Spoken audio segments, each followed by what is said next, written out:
तो मूवी एक मॉल के सीन से शुरू होती है, जहां हम बबल नाम की एक खाली बोतल को देखते हैं। उसी की तरह यहाँ और भी वेस्ट प्रोडक्ट्स हैं, जैसे खाली रैपर्स, बॉक्सेस और कंटेनर्स, जिन्हें यूज करने के बाद थ्रो कर दिया गया है। और वो अपने इस ट्रीटमेंट से बहुत निराश हैं। असल में रात होते ही इन वेस्ट मटेरियल्स में जान आ जाती थी और ये एक दूसरे से अपनी फीलिंग्स शेयर करते थे। उनका मानना था कि डिस्कार्ड होने के बाद भी वो बहुत यूजफुल हैं और उन्हें बस अपनी लाइफ के लिए एक मकसद ढूंढना होगा। फिर बबल अपने एक कार्डबोर्ड फ्रेंड स्लिम के पास जाता है, जो उनके ग्रुप का लीडर भी था, और कहता है कि हम लोगों को मैजिकल पिरामिड को ढूंढना चाहिए, जहाँ वेस्ट मटेरियल्स को नई लाइफ दी जाती है। स्लिम इस बारे में पहले भी सुन चुका था और उसे फिर से समझाता है कि ऐसी कोई जगह नहीं है और ना ही हम कभी यहाँ से बाहर निकलने वाले हैं। तभी वो स्पार्क नाम के एक नए वेस्ट मटेरियल को देखते हैं, जिसे लगता है कि वो शायद गुम हो गया है और वापस जाने में उनसे मदद मांगता है। स्लिम कहता है कि तुम गुम नहीं हुए हो, बल्कि तुम्हें भी हमारी तरह ट्रैश किया गया है और तुम्हें इस बात को एक्सेप्ट कर लेना चाहिए। स्पार्क उदास होकर वहाँ से जाने लगता है और तभी बबल देखता है कि उसके पीछे उस मैजिकल पिरामिड का साइन है। वो स्लिम से एक बार इसे चेक करने को बोलता है, लेकिन स्लिम के हिसाब से वो एक ज्योमेट्रिक शेप है और इन बेकार की थ्योरी में वो टाइम वेस्ट नहीं करने वाला। वही स्पार्क की मुलाकात कुछ दूसरे आइटम से होती है, जो खुद भी वहाँ से निकलने का प्लान बना रहे थे और कहते हैं कि सिर्फ मैजिकल पिरामिड ही उन्हें दूसरी लाइफ दे सकता है। उधर बबल स्लिम से एक बार फिर सोचने को बोलता है कि हम लोग सीवर के रास्ते यहाँ से बाहर निकल सकते हैं, लेकिन एक कार्डबोर्ड होने के कारण स्लिम को पानी से बहुत डर लगता था, इसीलिए वो कहीं भी जाने से मना कर देता है और कहता है कि अब हमारी किस्मत में ट्रैश बनकर ही रहना लिखा है। तभी अचानक एक वैक्यूम क्लीनर वहाँ सफाई करने आता है, जिसे वो लोग सकर मॉन्स्टर बोलते थे, और सभी आइटम्स उससे बचकर भागने लगते हैं। स्पार्क एक फ्राइज के साथ बचने की कोशिश कर रहा था, लेकिन वैक्यूम उस फ्राइज को खींच लेता है। स्लिम समझ गया था कि स्पार्क मुसीबत में है और वो आगे बढ़कर उसकी मदद करने जाता है। तभी वो देखते हैं कि वैक्यूम उनके बहुत पास आ गया है, जिससे बचने का अब कोई रास्ता नहीं है और मजबूर होकर उन्हें सीवर में उतरना पड़ता है।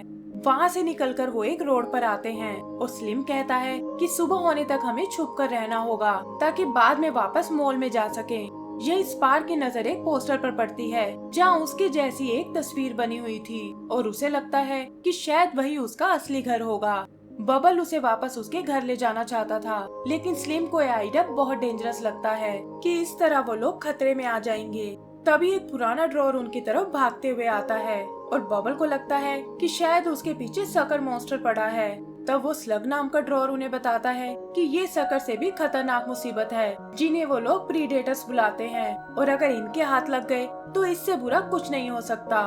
वो उन्हें किसी सेफ जगह छुपने को बोलता है और बताता है कि ये प्रीडेटर्स भी हमारी तरह ट्रैश आइटम्स ही हैं, जो बाकी वेस्ट मटेरियल को किडनैप करने का काम करते हैं, लेकिन वो ऐसा क्यों कर रहे हैं इसका उसे कोई आइडिया नहीं था। जल्दी ही वो प्रीडेटर्स उन्हें ढूंढ निकालते हैं, लेकिन स्लग उन्हें बचाकर एक कोने में ले आता है। वो कहता है कि मैं इनसे बचने के लिए एक सेफ जगह जानता हूँ, पर पहले हमें इनका ध्यान भटकाना होगा। स्लिम ये काम करने को तैयार हो जाता है, लेकिन देखता है कि उनका लीडर बहुत ही खतरनाक है, जिसे वो सब विट्रो कहकर बुला रहे हैं। यही विट्रो की नजर स्पार्क पर पड़ती है। वो कहता है कि इसे देखकर तो बॉस बहुत खुश होगी और हमें किसी भी तरह इसे उनके पास ले जाना होगा। विट्रो और उसके साथी उनका पीछा करने लगते हैं, पर स्लग किसी तरह उन सबको एक गेट के पास ले आता है और कहता है कि इसके थ्रू हम इनसे दूर निकल जाएंगे। स्लिम को उस पर बिल्कुल भरोसा नहीं था, लेकिन जान बचाने के लिए फिलहाल उन्हें उसकी बात माननी पड़ती है और गेट के थ्रू वो सिटी से बाहर आ जाते हैं। स्लिम पूछता है कि आखिर तुम हमें कहाँ ले जा रहे हो, जिस पर स्लग एक ऐसी जगह के बारे में बताता है जो उनकी लाइफ को पूरी तरह से बदल देगी। बबल को लगता है कि शायद वो मैजिकल पिरामिड के बारे में बात कर रहा है और स्लग भी उसकी हाँ में हाँ मिलाता है और कहता है कि वो जगह यहाँ से बस थोड़ी ही दूर है। उधर विट्रो को उनके सिटी से बाहर जाने का पता चल गया था और वो ये बात अपनी बॉस कुडो को बताने जाता है कि जो चीज आप ढूंढ रही थी वो अब हमें मिल चुकी है, और ये सुनकर कुडो खुश हो जाती है। वही स्लग उन सबको लेकर एक ब्रिज के पास आता है, जहाँ कुछ दूसरे वेस्ट मटेरियल्स उनका वेट कर रहे थे। पता चलता है कि ये सब स्लग के ही साथी हैं और मिलकर दूसरों को लूटने का काम करते हैं, लेकिन इस बार स्लग ने अपना माइंड बदल लिया था। वो उन्हें स्लिम और उसके दोस्तों को छोड़ने को बोलता है और कहता है कि इसके बदले मैं तुम्हें कुछ कैप्स दे सकता हूँ, जो कि ट्रैश वर्ल्ड की ऑफिशियल करेंसी थी। वो दूसरे ट्रैशेस के लिए मान जाते हैं, पर बदले में स्पार्क को अपने हवाले करने को बोलते हैं ताकि वो उसे प्रेडेटर्स को बेच सके। स्लिम इसके लिए बिल्कुल एग्री नहीं होता और इसी वजह से उनके बीच लड़ाई शुरू हो जाती है। स्लिम मौका देखकर उन सबको ब्रिज क्रॉस करने को बोलता है, लेकिन वो ट्रैश उनका पीछा छोड़ने को बिल्कुल तैयार नहीं थे। तब स्लिम उन्हें वेस्ट मटेरियल से बनी एक गुलेल से अच्छा सबक सिखाता है और वो ट्रैश वहाँ से डरकर भाग जाते हैं। स्पार्क स्लिम से बहुत इम्प्रेस था कि उसने वेस्ट मटेरियल का कितना अच्छा यूज किया और इस पर स्लिम कहता है कि एक आदमी का ट्रैश किसी दूसरे के लिए खजाना हो सकता है, यानी जिसे हम यूजलेस समझते हैं हो सकता है कि वो किसी और के लिए बहुत ही कीमती हो। इसके बाद वो स्लग की क्लास लेते हैं कि तुम पर भरोसा करना हमारी सबसे बड़ी गलती थी। स्लग उनसे माफी मांगता है और प्रॉमिस करता है कि इस बार वो उन्हें एक ऐसी जगह दिखाएगा जहाँ उन्हें मैजिकल पिरामिड तक जाने का रास्ता मिल सकता है। स्लिम को स्लग पर बिल्कुल विश्वास नहीं था, लेकिन स्पार्क की खातिर वो उसकी बात मान जाता है और वो एक बार फिर उसे फॉलो करने लगते हैं। यहाँ पता चलता है कि स्लिम अब स्पार्क को पसंद करने लगा है और चाहता है कि वो जल्दी ही अपने घर वापस पहुँच जाए। आगे वो सब सनसेट वैली में आते हैं, जो कि वेस्ट मटेरियल्स की एक अंडरग्राउंड सिटी थी और दुनिया भर से ट्रैश यहाँ एंजॉय करने आते थे। यहाँ वो कई लोगों से बात करते हैं, लेकिन हर कोई उन्हें ठगने की कोशिश करता है और मैजिकल पिरामिड के बारे में उन्हें कुछ पता नहीं चलता। तभी बबल की नजर स्टेज की ओर जाती है, जहाँ ब्लिस नाम की एक पुरानी मूर्ति अपना डांस दिखा रही थी और बबल पहली ही नजर में उसे पसंद करने लगता है। ब्लिस को भी वो बहुत क्यूट लगता है और इस तरह उनके बीच दोस्ती हो जाती है। ये स्लिम की नजर एक टॉय शॉप के पोस्टर पर पड़ती है, जिसमें स्पार्क के जैसे एक पिक्चर बनी हुई थी और वो उसके एड्रेस को लेकर अपने ग्रुप के पास आता है और कहता है कि मुझे स्पार्क के घर का पता चल गया है। लेकिन इससे पहले कि वो बाहर निकल पाए, विट्रो और उसके साथी वहाँ आ जाते हैं, जिन्होंने बाहर निकलने के इकलौते रास्ते को घेर लिया था। ब्लेस उन्हें एक सीक्रेट रास्ते के बारे में बताती है, जिसे उसके अलावा और कोई नहीं जानता, पर उससे पहले एक प्रेडेटर उन्हें देख लेता है और उनसे लड़ने के चक्कर में स्लिम घायल हो जाता है। ऐसा लगता है जैसे वो नहीं बच पाएंगे, पर तभी हम जेट नाम के एक मग को देखते हैं, जिसने रस्सी काटकर स्टेज को नीचे गिरा दिया था और इससे उन लोगों को भागने का मौका मिल जाता है।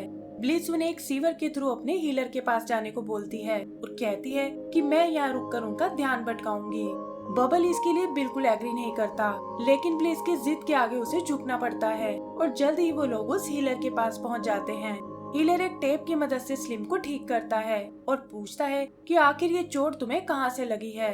तब वो उसे प्रीडेटर्स के बारे में बताते हैं कि ना जाने वो स्पार्क के पीछे क्यों पड़े हैं और हो न हो ये उस मैजिकल पिरामिड वाले निशान के कारण है। तब हीलर बताता है कि स्पार्क असल में एक सोलर बैटरी कंटेनर है और इसीलिए कुडो उसे पकड़ना चाहती है ताकि खुद के लिए अनलिमिटेड पावर पा सके। वो हीलर से स्पार्क के घर का रास्ता पूछते हैं, जिस पर हीलर उन्हें कुछ इंस्ट्रक्शंस देता है और कहता है कि ये तुम्हें इसके असली ठिकाने तक ले जाएंगी। साथ ही वो उन्हें कुडो से सावधान रहने को बोलता है, क्योंकि अगर उसके हाथ लग गए तो वो हमेशा के लिए उन्हें अपना गुलाम बना लेगी और तब वो उस मैजिकल पिरामिड तक नहीं पहुँच पाएंगे। स्लिम को अभी भी उस पिरामिड की बात पर बिल्कुल यकीन नहीं था, लेकिन हीलर उसे बताता है कि वो जगह एकदम रियल है और वहीं तुम्हें अपनी लाइफ का असली मकसद मिलेगा। यही एक सीन में हम विट्रो को देखते हैं, जो स्टेज के गिरने से किसी तरह बच गया था। वो अपने साथियों के साथ ब्लिस को टॉर्चर करने लगता है, लेकिन वो उन्हें कुछ भी बताने को बिल्कुल तैयार नहीं होती। उधर स्लिम और उसके साथी बाहर निकल आए थे, पर बबल उनके साथ जाने से मना कर देता है और कहता है कि मैं ब्लिस को बचाने वापस जा रहा हूँ, जो ना जाने फिलहाल किस हाल में होगी। स्लिम रास्ते में अपनी स्टोरी सुनाता है कि कैसे वो भी स्पार्क की तरह एक कंटेनर ही था, जिसमें छोटे छोटे बॉक्स रहा करते थे, लेकिन यूज होने के बाद उसकी किसी ने कदर नहीं की और इंसानों ने उसे कचरे में फेंक दिया, जैसा कि वो बाकी आइटम्स के साथ करते हैं। तभी उन्हें हीलर की बताई लोकेशन दिखाई देती है, जिसके ऊपर टॉयज की शॉप का पोस्टर लगा हुआ था और पता चलता है कि वो जगह यहाँ से बस थोड़ी ही दूर है। लेकिन उनकी ये खुशी ज्यादा देर तक नहीं टिक पाती, क्योंकि विट्रो और उसके साथियों ने उन्हें ढूंढ लिया था और वो स्पार्क को पकड़ लेते हैं। एक प्रीडेटर स्लिम को उठाकर नदी में फेंक देता है और जेट भी ज्यादा देर तक उनका सामना नहीं कर पाता। स्लिम किसी तरह बचकर बाहर आता है और देखता है कि जेट बुरी तरह से घायल हो चुका है और चाहता है कि स्लिम जाकर पहले स्पार्क की मदद करे। उधर बबल की मुलाकात स्लग से होती है और वो दोनों ब्लिस को बचाने जाते हैं, जो अभी भी एक पिलर से बंधी हुई थी। बबल उसे अकेला छोड़ने के लिए माफी मांगता है और कहता है कि उन्हें ब्लिस को तुरंत हीलर के पास ले जाना होगा। वहीं स्लिम पीछा करते हुए एक वेस्टलैंड तक आता है, जो कि उस शैतान कुडो का इलाका था। पता चलता है कि कूडो असल में एक रिजेक्टेड सीपीयू है जिसने ढेर सारे वेस्ट मटेरियल्स को बंदी बनाया हुआ था ताकि वो उनसे अपना काम करा सके। और स्पार्क को भी वो उसी के कहने पर लाए हैं, पर इससे पहले कि स्लिम उसकी कोई मदद कर पाए, एक डॉग के कारण वो पकड़ा जाता है। वहाँ उसका सामना कूडो से होता है जो चाहती है कि स्लिम भी उसे ज्वाइन कर ले। असल में वो ट्रैश की एक आर्मी बना रही थी ताकि टाइम आने पर इंसानों से बदला ले सके और उन्हें दिखा सके कि पुरानी आइटम्स कितनी वैल्यूएबल हैं। लेकिन स्लिम कहता है कि तुम बस हमें मतलब के लिए यूज कर रही हो और स्पार्क को भी यहाँ इसीलिए लाई हो ताकि उसकी सोलर बैटरी से खुद को पावर दे सको। पर कूडो को इन बातों से कोई फर्क नहीं पड़ता और वो अपने डॉक्टर से स्पार्क की बैटरी को निकालने को बोलती है। तभी उसकी बेटी नाम की एक मिनियन उस डॉक्टर को रोक लेती है और इससे स्लिम और स्पार्क को वहाँ से भागने का मौका मिल जाता है। विट्रो उन्हें पकड़ने की कोशिश करता है लेकिन बेटी और स्लिम मिलकर उस कचरे के पहाड़ को नीचे गिरा देते हैं जिसने कूडो और उसके साथियों को ट्रैप कर लिया है। फिर बेटी उन्हें अपने साथ ले जाती है, इस बात से बिल्कुल अनजान कि विट्रो और कूडो किसी तरह बच निकले हैं। आगे वो लोग एक पुरानी फैक्ट्री में आते हैं जहाँ बेटी कहती है कि यहाँ से उन्हें आगे जाने का रास्ता मिल जाएगा। तभी स्पार्क की नजर पीछे की ओर जाती है और वो देखते हैं कि कूडो और विट्रो आपस में मिलकर एक मॉन्स्टर बन गए हैं और यहाँ उन्हें पकड़ने आए हैं। स्लिम बेटी से स्पार्क को छुपाने को बोलता है और कूडो को अपने पीछे लगाकर उनसे दूर ले जाता है। भागते हुए वो दोनों एक लेज के ऊपर आते हैं जहाँ स्लिम के पास आगे बढ़ने का कोई रास्ता नहीं था और ये देखकर वो कूडो का मुकाबला करने लगता है जो पहले से कहीं ज्यादा खतरनाक हो चुकी थी। वहीं बाकी मिनियंस स्पार्क के पीछे पड़े थे और तभी उसे सामने रखा एक ब्लैंकेट नजर आता है। वो उस ब्लैंकेट को एक पिट पर डाल देता है ताकि मिनियंस को उसमें ट्रैप कर सके और जानबूझकर उनके सामने आ जाता है। फिर जैसे ही मिनियंस उसे पकड़ने आते हैं, ब्लैंकेट के साथ साथ वो भी पिट में जा गिरते हैं और ये देखकर बेटी उससे बहुत इम्प्रेस होती है। उधर कूडो स्लिम पर भारी पड़ रही थी लेकिन वो किसी तरह ट्रैप करके उसे नीचे गिरा देता है और इससे कूडो का खेल हमेशा के लिए खत्म हो जाता है। आगे बेटी उन्हें एक शॉपिंग कार्ट में बिठाती है और कहती है कि ये तुम्हें मेन रोड पर ले जाएगी। स्लिम उसे भी अपने साथ आने को बोलता है लेकिन बेटी कहती है कि फिलहाल तो उसे वापस बेसलैंड जाना होगा ताकि वहाँ कैद बाकी ट्रैश को फ्री करा सके और ये कहकर वो उन्हें रवाना कर देती है। जल्दी ही वो लोग मेन रोड पर आते हैं और यहाँ उनकी मुलाकात बबल और ब्लिस से होती है जो ठीक होने के बाद उन्हें ढूंढने आ रहे थे और बताते हैं कि जेट को भी हीलर ने ठीक कर दिया है। इसके बाद वो सब उस टॉय शॉप की ओर जाते हैं जहाँ रास्ते में स्लिम कुछ बॉक्सेस को देखता है, ऐसे पुराने बॉक्सेस जिन्हें रिसाइकिल करके नया बनाया गया है और ये देखकर उसे बहुत खुशी होती है। तभी स्पार्क की नजर उस टॉय शॉप पर जाती है जहाँ उसके जैसे ही और भी बॉक्सेस रखे थे और स्लिम कहता है कि फाइनली तुम अपने घर आ ही गए हो। इसी दौरान स्पार्क की नजर सामने की ओर जाती है और उन्हें विश्वास नहीं होता कि वहाँ वो मैजिकल पिरामिड रखा हुआ है जो कि असल में एक रिसाइकल बिन है और ये सब उसे ही वो मैजिकल पिरामिड मानते थे। उन्हें फाइनली अपनी डेस्टिनी मिल चुकी थी और सबसे पहले ब्लिस और बबल उसके अंदर जाते हैं। बोतल और क्रिस्टल होने की वजह से उन्हें अलग अलग हॉल में जाना था लेकिन वो प्रॉमिस करते हैं कि एक दिन हम दोबारा जरूर मिलेंगे और ये कहकर बिन में एंटर कर जाते हैं। स्लिम भी स्पार्क से अलविदा लेता है और कहता है कि तुम्हें शॉप के बाहर ही वेट करना होगा ताकि सुबह होते ही वो तुम्हें अंदर ले जाए। तभी वो एक सकर मॉन्स्टर को देखते हैं और स्पार्क स्लिम से जल्दी करने को बोलता है। स्लिम किसी तरह बचता हुआ उस हॉल के पास जाता है पर अपना साइज बड़ा होने के कारण एंटर नहीं कर पाता। तब स्पार्क को एक आइडिया आता है कि उसे स्लिम का साइज छोटा करना होगा और ये सोचकर वो उस पर जंप लगा देता है। स्लिम अब आसानी से उस हॉल में एंटर कर गया था और नोटिस करता है कि वहाँ उसके जैसे और भी बॉक्सेस हैं। वहीं वैक्यूम स्पार्क को अपने अंदर खींचने वाला था पर वो किसी तरह उससे बच निकलता है और वापस अपनी शॉप पर आ जाता है।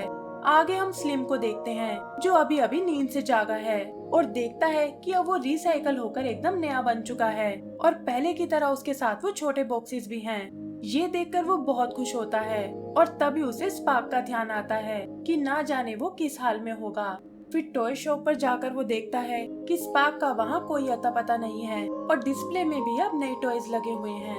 इससे वो उदास हो जाता है लेकिन तभी उसकी नजर नीचे की ओर जाती है जहाँ स्पार्क एक कोने में स्माइल कर रहा था और पता चलता है कि शॉप ने उसे सेल पर लगा दिया है। वो दोनों एक दूसरे को देखकर बहुत खुश होते हैं कि आखिर उन्हें अपनी मंजिल मिल ही गई।